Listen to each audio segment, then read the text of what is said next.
It's been Moto made, and now it has Moto made it to my doorstep. Hey, it's Joshua Vergara from Android Authority. What's going on, everybody? And it's time to unbox and give my first impressions on the Moto 360 2nd Gen.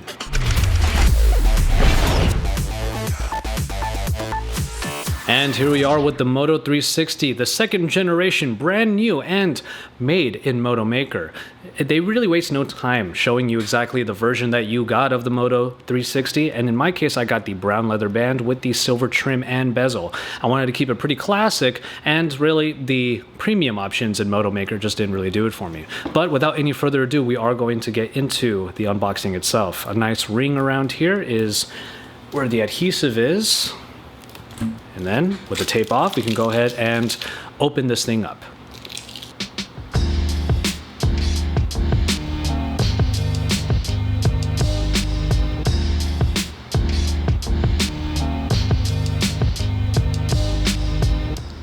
And there it is, already feeling the metallic body and the bezel. It feels like a very premium device, even more so than the original 360 was, especially when you have these nubs on the bottom and the top. And as it says on the side of the box, they are going to be easily removable, the straps that is, so that you can change it if you so choose. But I like the brown leather, so probably gonna end up keeping that there. It looks like we actually have a sticker on the front there, so we'll actually be able to peel that off very ceremoniously, and also on the back there. Now, this really does look like a watch. It has the visage of one, let's put it, with the nubs on the top and bottom, making this a little bit easier to customize with different watch straps compared to the original Moto 360. And here is the charging dock, which has already been a great addition with the original Moto 360. Definitely a little bit more intuitive, where you can actually put the watch down onto it and allow it to be used as like a docked clock. That way you'll still be able to get the time from it even while it's charging on, let's say, your nightstand. Now, one peculiar thing about this charging cable is that it doesn't have the ability to remove the actual cord. It's built into the plug adapter. It's a little bit odd, but at least the charging dock still takes micro USB, so you should still be able to use any other chargers that you so wish.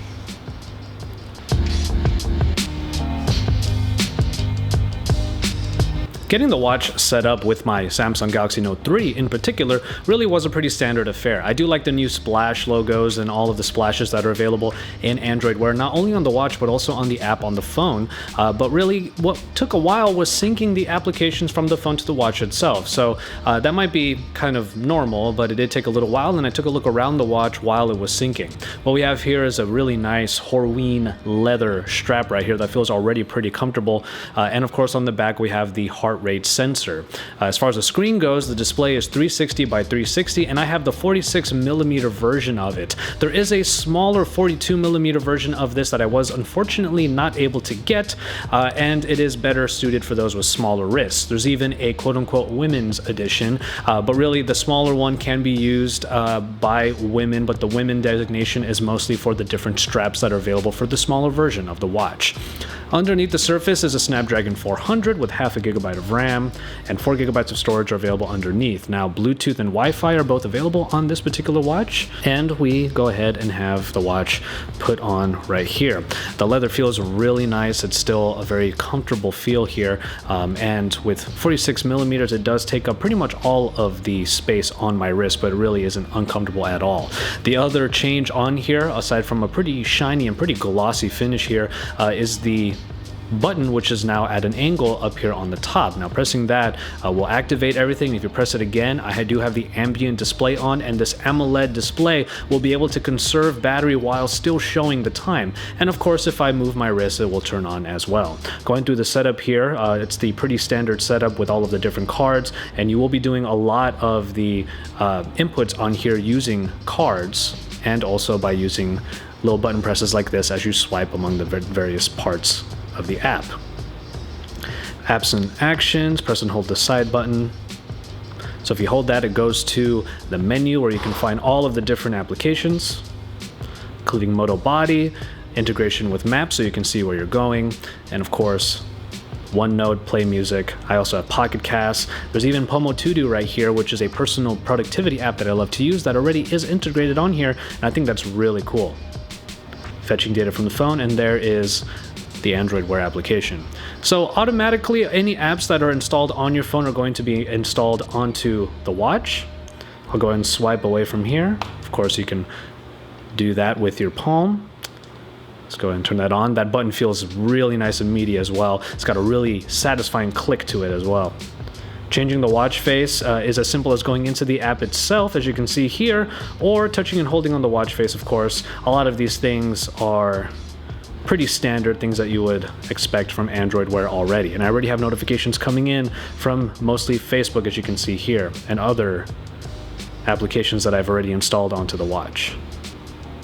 And so there you have it for this unboxing and first impressions and initial setup for the Moto 360 second generation.